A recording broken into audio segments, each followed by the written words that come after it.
too narrow. Okay, that's fine. Yeah, okay.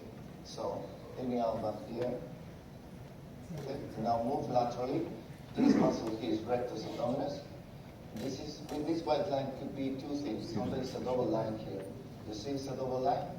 So one is fascia transversalis, the other one is the posterior rectus sheath. What is important about rectus abdominis is that, oh, okay, you're good. Let's take this away so it doesn't distract you. Forget about the arrow.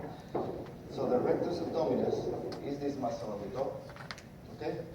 And what you need to know about this thing is there's an artery that you don't touch. That's the ascending epigastric artery. Why you don't touch it? Because if you hit it high into the abdomen, you will be fine. Eventually, it will stop. That there. Can you see the artery? Let me just show you a bit lower down there. Can you see it now? Yeah? Okay.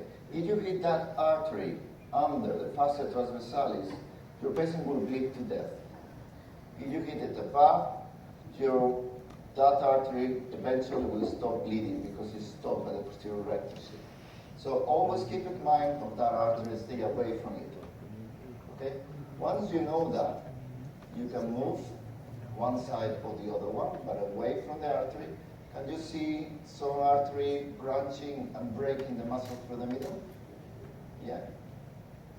Whenever you see an artery breaking a muscle through the middle, guarantee there's a nerve with it.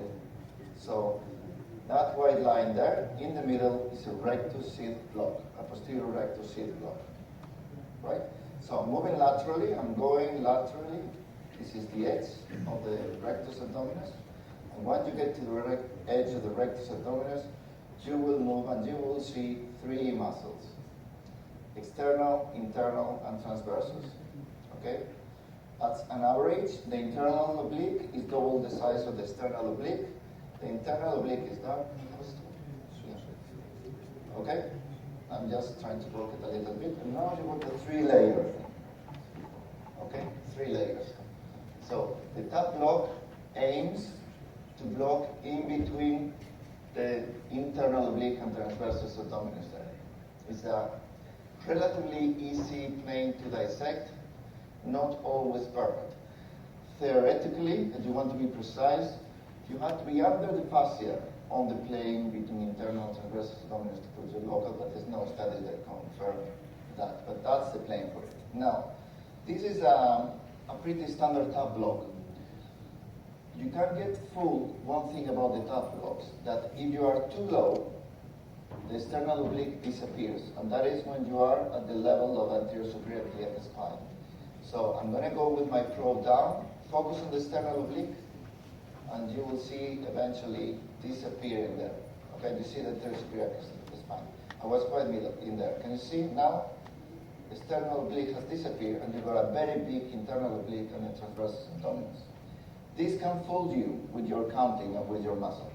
So if I go back to your plane here, and you do swinging of your probe up and down, you can see fibers moving in different directions. Why this is important? This is important because that will limit what the muscles you're looking at. If you're trying to do a TAP block in somebody who had a previous laparotomy, you will have a scar in the middle, and your counting will fool you. One scar, it will look like a plane in between two muscles. The only way you can guarantee you're not looking to a scar and to a plane is by swinging.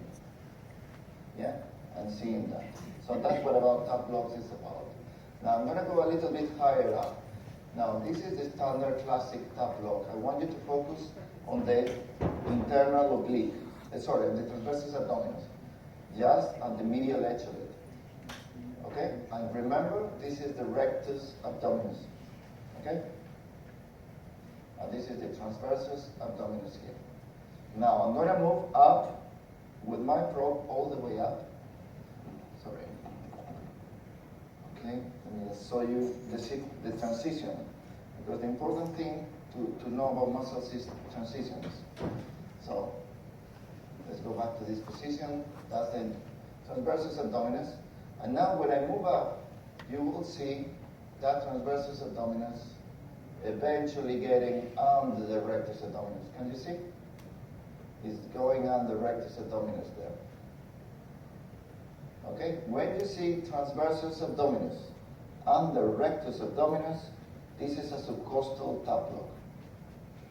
Okay? And the plane you're using is between these two muscles. So not 3 muscles anymore, 2 muscles. Okay? Subcostal. Okay? And going down, you see transversus abdominis going lateral, lateral, going. Now I'm going to focus on transversus abdominis. I'm going to keep focusing on it. I'm going posterior, posterior, here to the other side of the transversus abdominis. Here. The lateral side of transversus abdominis is the posterior tap block. Okay, so you go to 1, 2, and 3. Now turn to your side.